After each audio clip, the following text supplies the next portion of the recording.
আসসালামু আলাইকুম প্রিয় দেশবাসী ভাই ও বন্ধুরা এবং প্রবাসী থাকা আমার ভাই ও বন্ধুরা, সকলের প্রতি ভালোবাসা এবং শ্রদ্ধা রইল।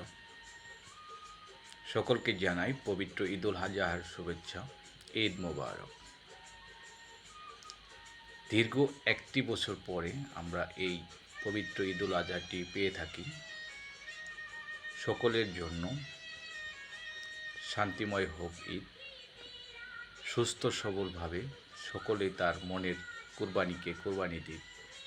মহান আল্লাহ তাআলার প্রতি সন্তুষ্ট লাভের আশায় সকলেই ভালো থাকবেন, সুস্থ থাকবেন।